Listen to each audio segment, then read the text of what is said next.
library and museum date to a little before that. This institution dates to 1966.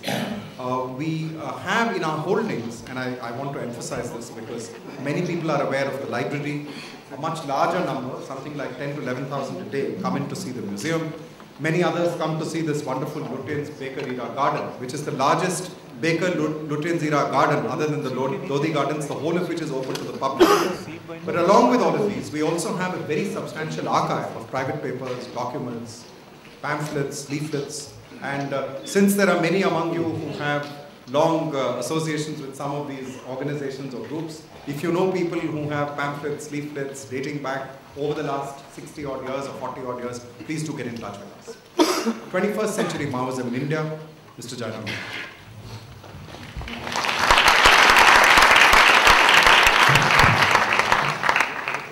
Thank you, Dr. Rangarajan. Friends, I'm delighted to have this opportunity of participating in this public lecture organized by the Nehru Memorial Museum and Library, which has undergone a rebirth of sorts after Dr. Rangarajan has taken over. I wish to congratulate him to begin with on the tremendous energy that he has brought to bear to making this organization what it used to be once upon a time, a nerve center of intellectual activity, of diverse political opinions and ideologies, in as diverse a set of disciplines as possible that would do justice to the person after whom it is named.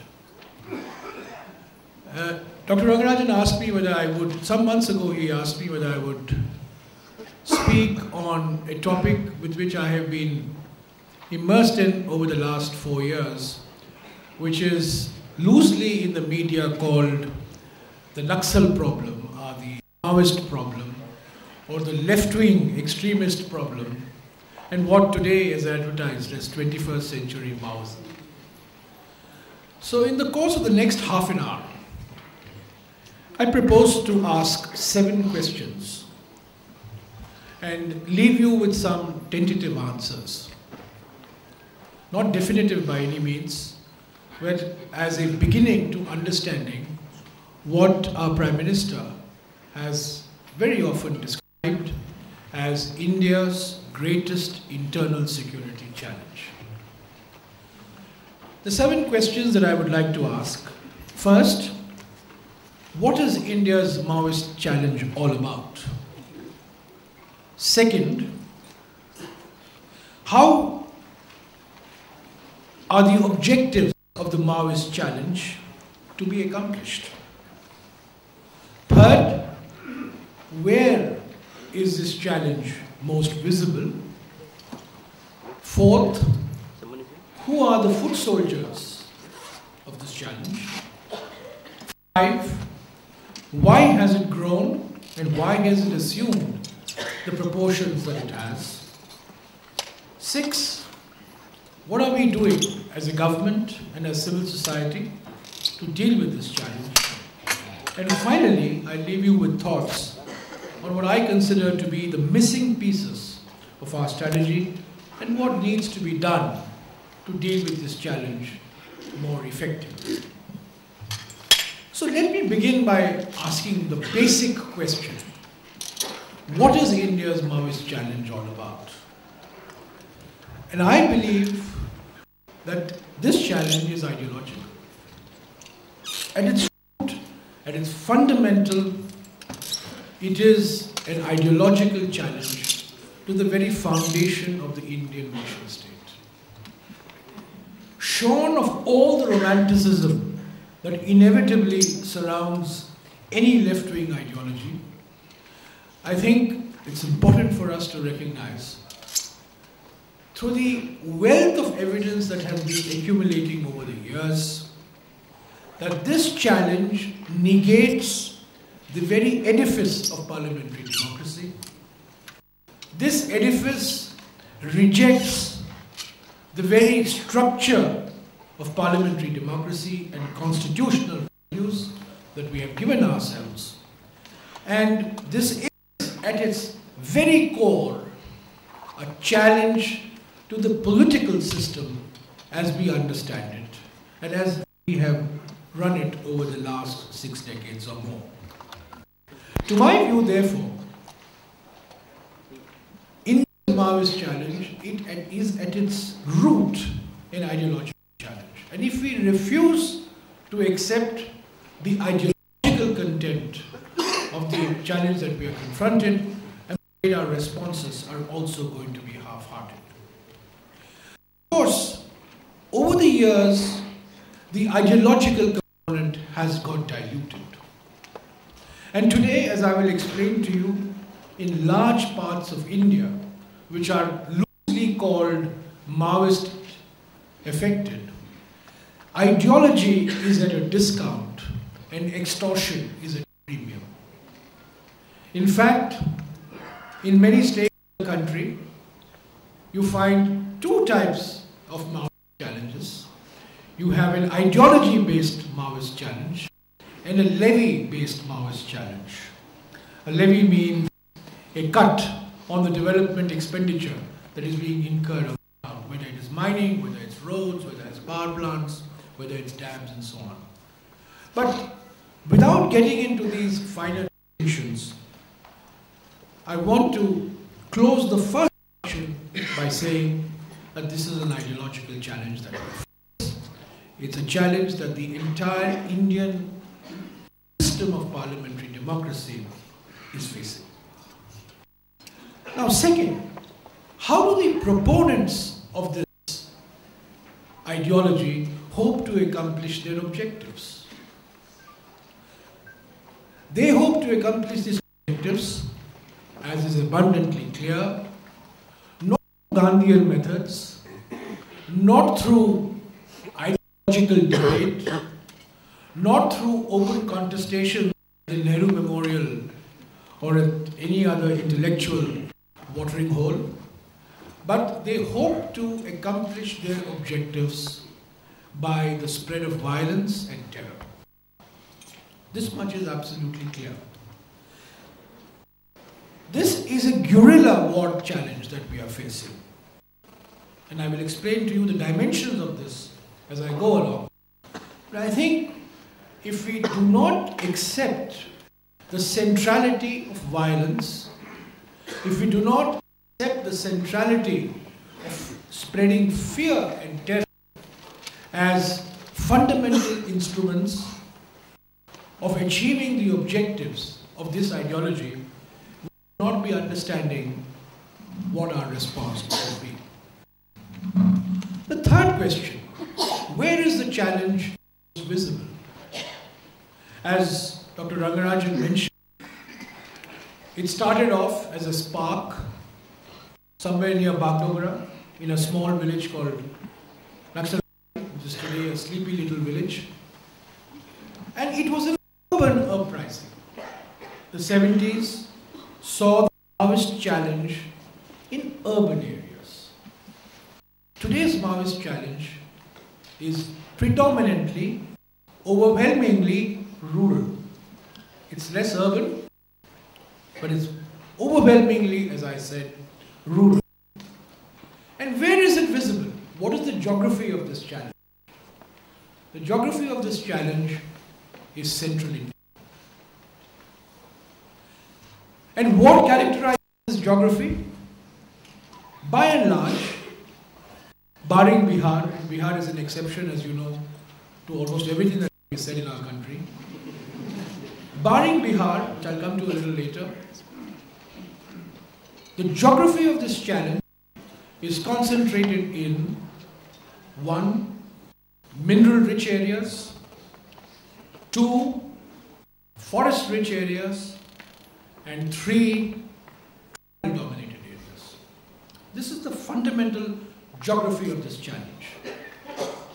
Now, the Government of India has identified 82 districts.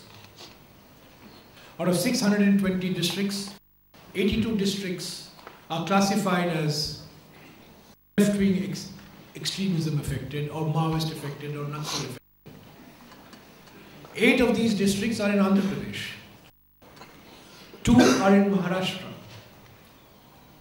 10 are in Madhya Pradesh. 16 are are in Chhattisgarh, 18 are in Orissa, 3 are in Uttar Pradesh, 11 are in Bihar, and 3 are in West Bengal. Now, you leave Bihar aside for the time being, because that is linked, as almost everything in Bihar is, to caste. Everything else, the geography of this challenge that we face in other parts of India, central India, is related to forests, is related to minerals, and is related to tribal populations. So these are the 82 districts, about 500 to 600 gram panchayats, which are very badly affected on account of the violence and terror that is being spread by these organizations. Fourth, who are the foot soldiers of this movement? Who are these people we are dealing with? The leadership is 99% from Andhra Pradesh. Telugu is the lingua franca of the Maoist leadership. But the foot soldiers are all tribal. There may be exceptions here and there, but the foot soldiers, the majority of the foot soldiers are tribal. And why is it that there is this phenomenon that has taken place where the leadership belongs to one socio-economic and linguistic grouping, but the foot soldiers are coming in a completely different segment of society? And it is my belief and it's my conviction that the foot soldiers are predominantly tribal because of tribal displacement, because of tribal deprivation, because of tribal disconnect, and because of tribal discontent. What I call the 4 Ds. And India's Maoist challenge, stripped of all its complexity, is a challenge that we face in dealing with tribal displacement, tribal deprivation, tribal disconnect, and tribal discontent.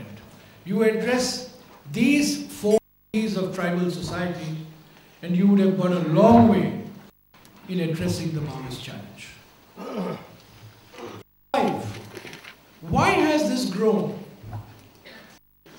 Once upon a time, India's Maoist challenge was confined to 6 or 7 districts: Adilabad, Warangal, Karimnagar, Visakhapatnam, Vijayanagaram, and of course, the famous Srikakulam. These were the 6 districts in the 70s and 80s, after the demise of the Naxalbari, urban-oriented Naxalbari movement.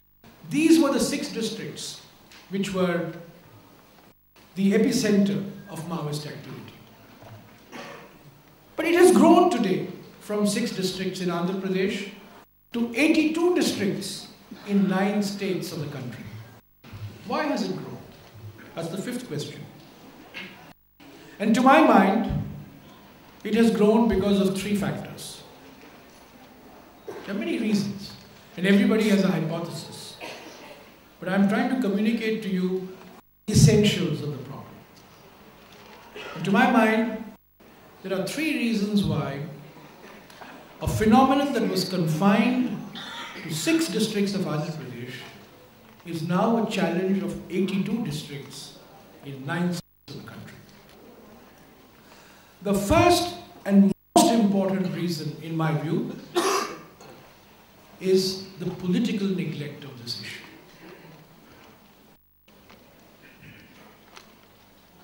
And what do I mean by political neglect? No political party in India can afford to neglect the Dalit issue.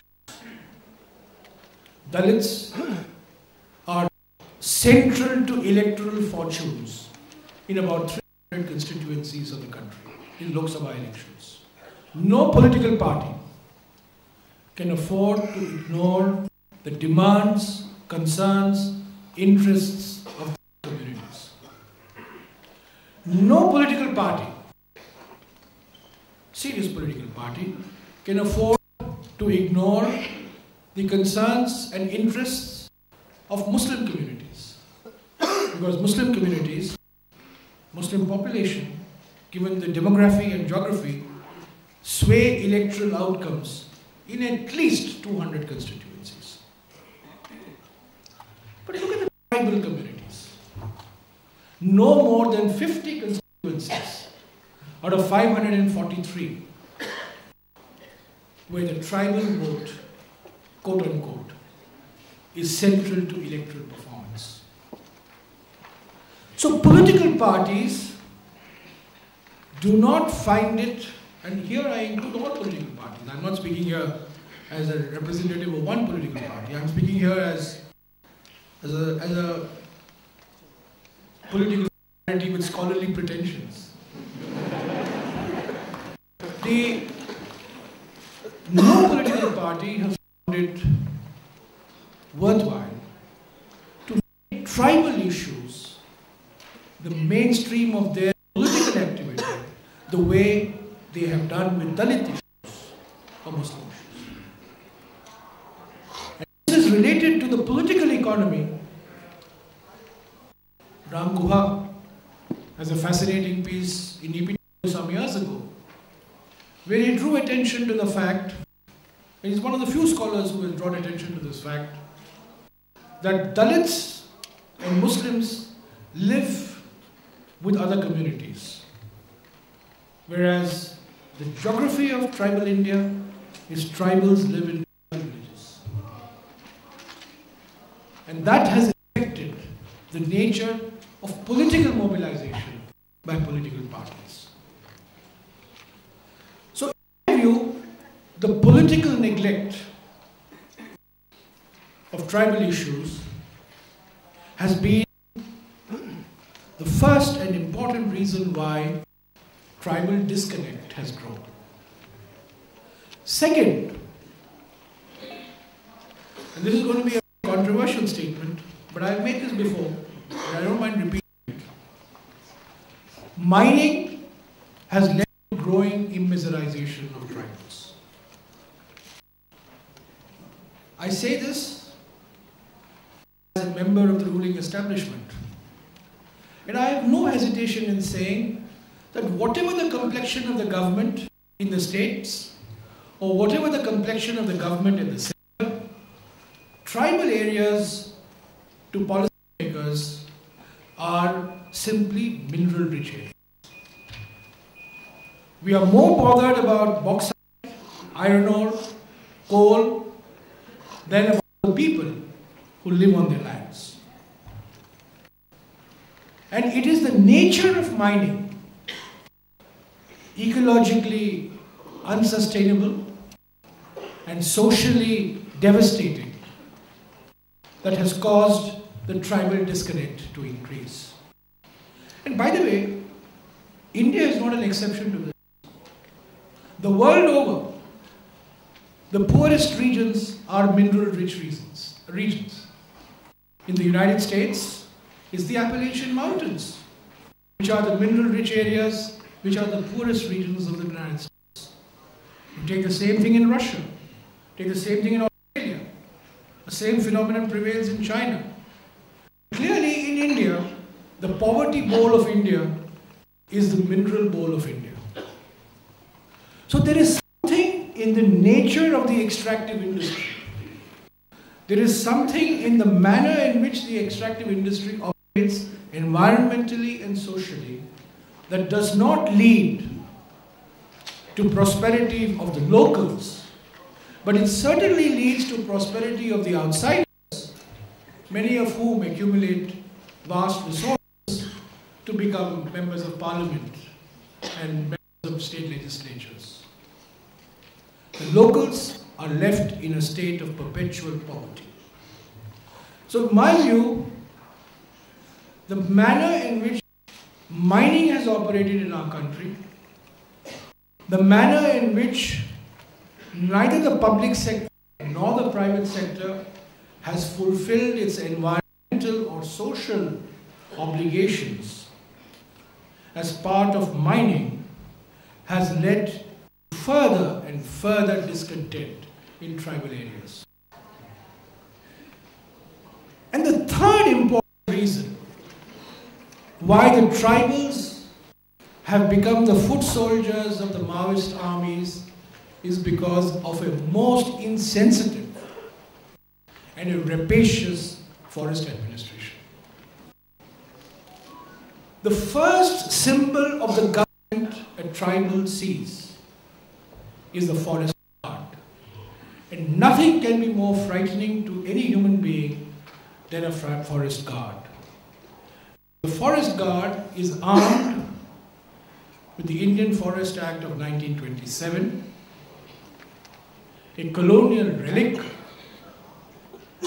that considers any tribal who goes into a forest area to collect his or her items of daily existence as a criminal.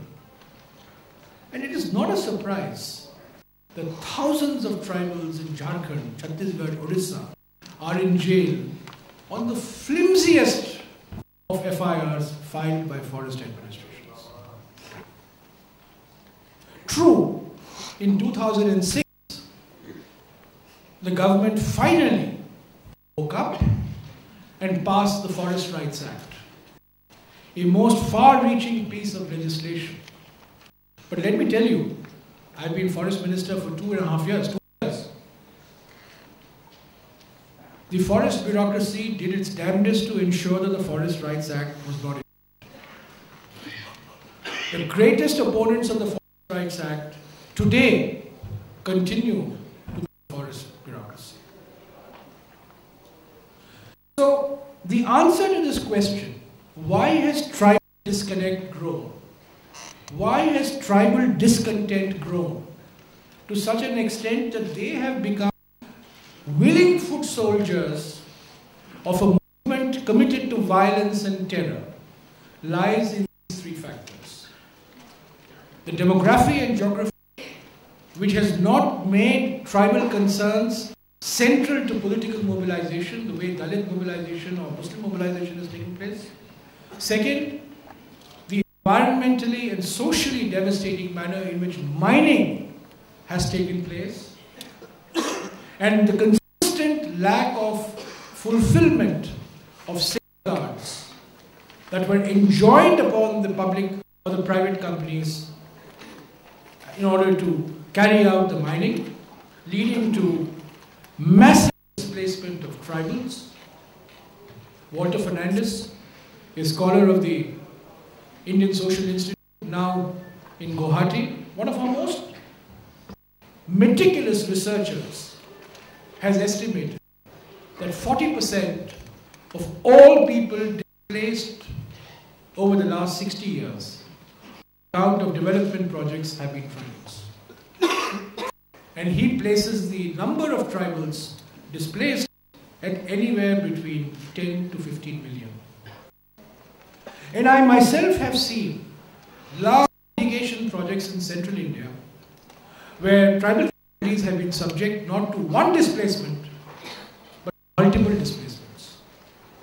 They've been displaced once, then they've been displaced twice, and then they've been displaced thrice.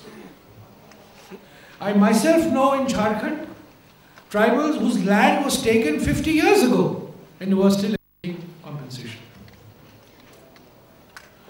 So our track record of land acquisition and R&R, where tribals have been displaced, has been pathetic to say the least, and the consequences of that is a tribal community in state after state which has lost confidence and lost faith in the political economy in which we all participate.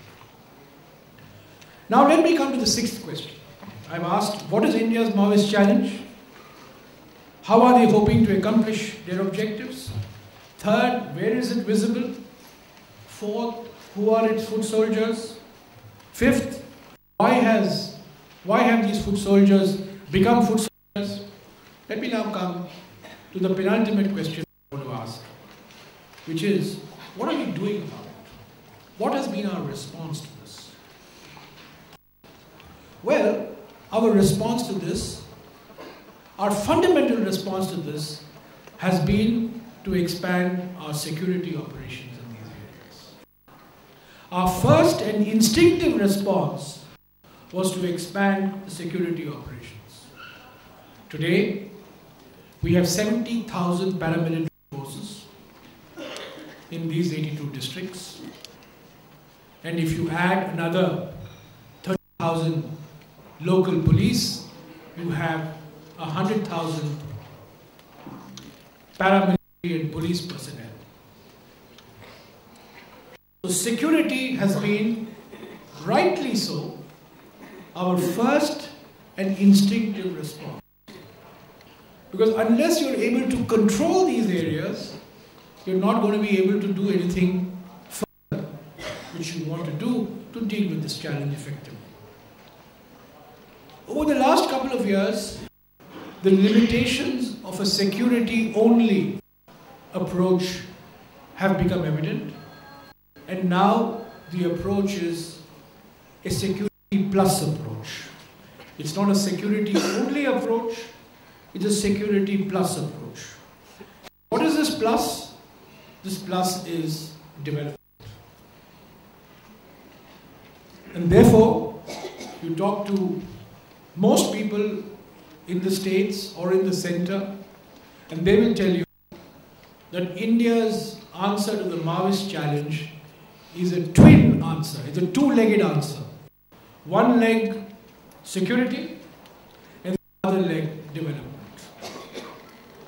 This has been our response. How far have we succeeded on this twin-track approach? The evidence is still sketchy, the jury is still out. We've had some security successes. Some areas which were quote-unquote considered liberated have become deliberated and come into the mainstream of civilian activity. And some areas where development had simply not been visible over the last 5 or 6 years are now beginning to see the glimmer of developmental activity. But I do believe that this is the right approach, a sensitive security approach to secure these areas for development, and a development approach that addresses some of the daily needs, some of the basic concerns of the local communities who have been deprived of their basic constitutional obligations, whether it's health, housing, education, land, water, some basic developmental issues of social and physical infrastructure. And this is indeed the way to go forward. Let me now turn to the last question. What more needs to be done? This is the real heart of the matter. I don't think there's anybody in this room who disagree that you need a sensitive security approach and a very effective developmental approach. I don't think anybody can argue with this proposition. So what more should we be doing which we are not doing? And that's what I want to focus on. What are those elements of a strategy to deal with this Maoist challenge that we need to adopt? And I believe that the fundamental requirement is a political response. We have a security response, we have a developmental response. What we need is a political response. Where political parties are strong, the Maoist challenge is weak. Where political parties are weak, the Maoist challenge is strong. Where political parties have local structures to accommodate aspirations of local youth, Maoist organizations are not able to recruit. But where political parties are non-existent, or where political parties have closed doors, it's very clear that Maoist organizations have been successful in recruiting alienated, discontented, frustrated youth. And it is the demographics of the Maoist army is very interesting. We are talking of about 15 to 20,000 armed guerrilla outfit, 40% of whom at least are women. And the average age is in the high teens and the low 20s. I have an officer who works with me, my private secretary, who was abducted by the Maoists for 10 days, 2 years ago. He was the collector of Malkangiri. And who abducted him?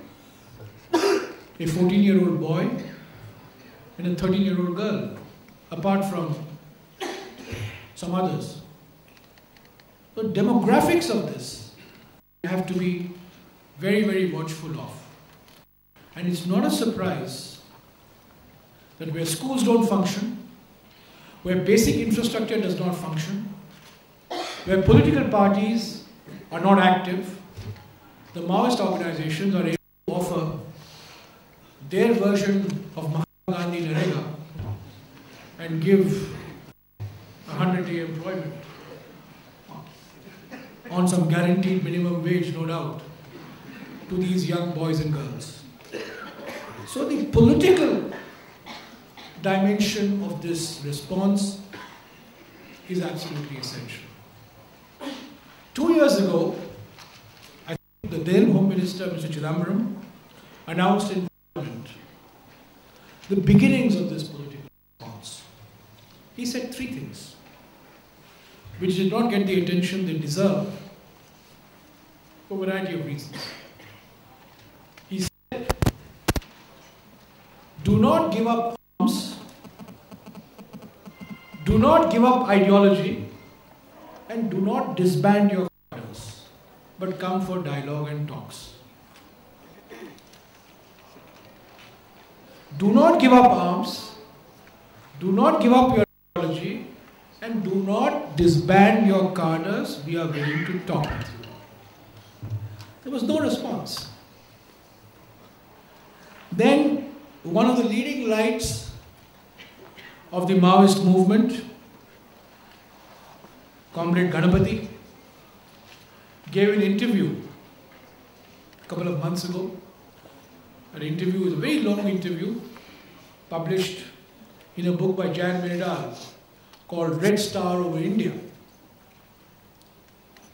And what are the conditions, what are the political conditions that the Maoists want? From the government side, from the establishment side, Mr. Chidambaram articulated, don't give up arms, don't disband cadres, don't give up your ideology, come for dialogue. Comrade Ganapati, not to be outdone, gave his 3 conditions for a political response. Let me read it out to you.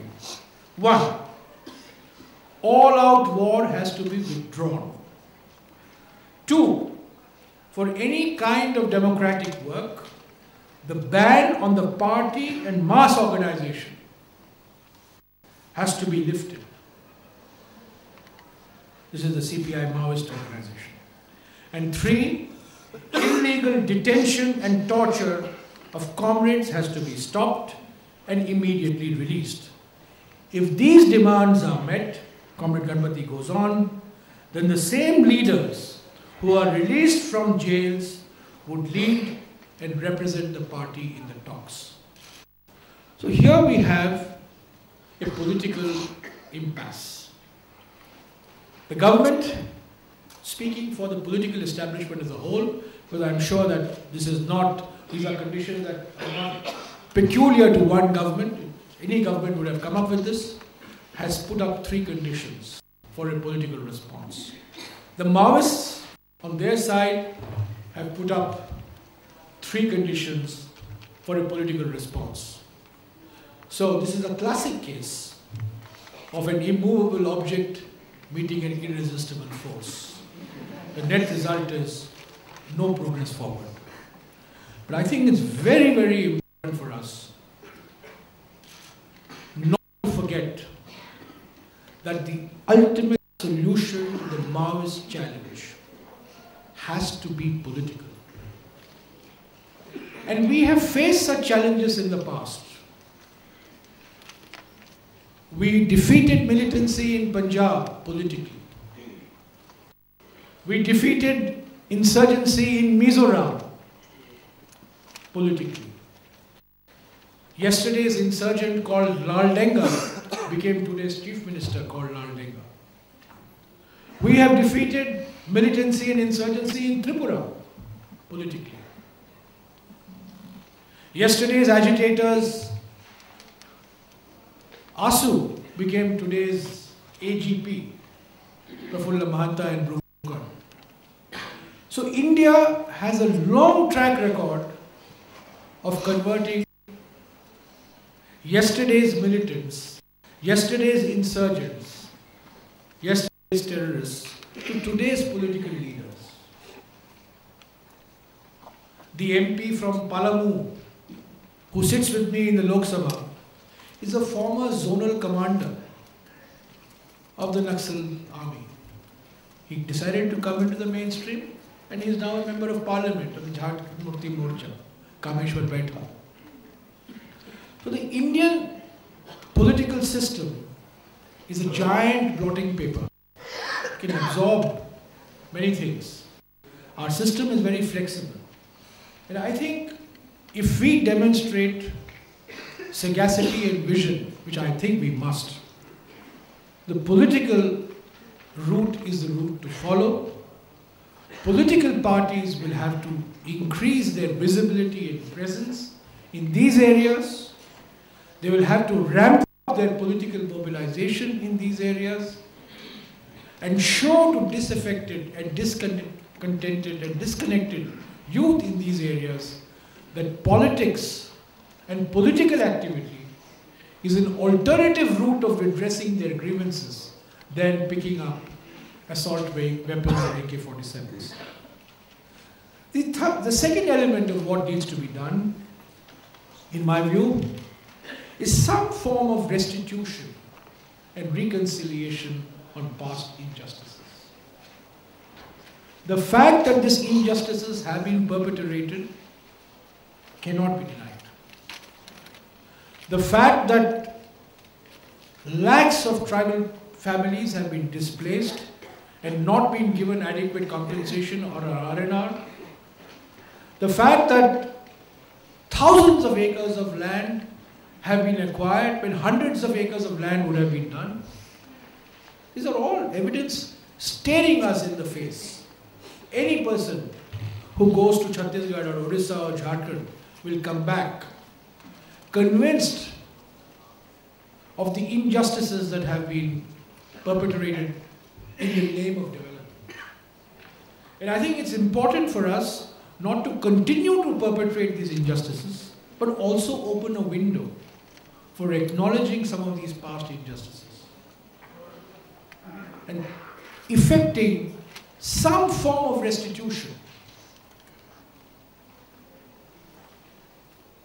There is a Nagari movement.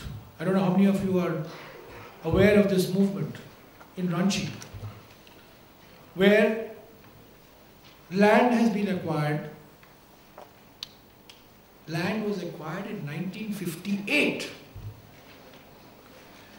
and nothing was done on that land.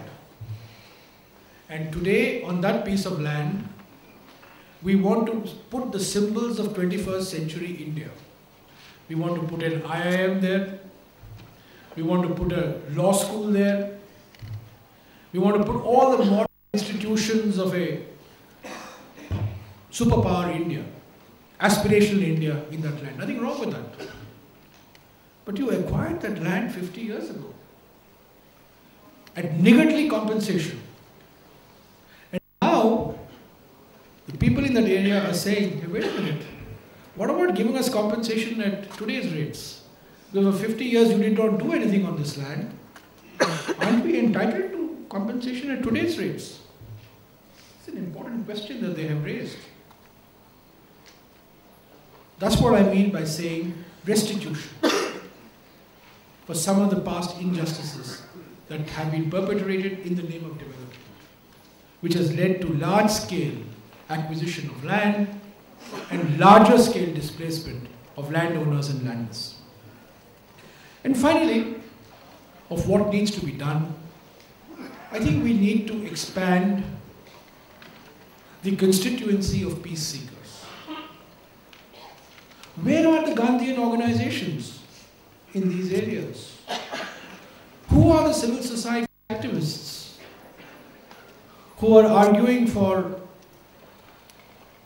peace, who are arguing for harmony, who are arguing for a path of civilized discourse and addressing some of the issues that are being raised by the Maoists in order to fulfill their objectives?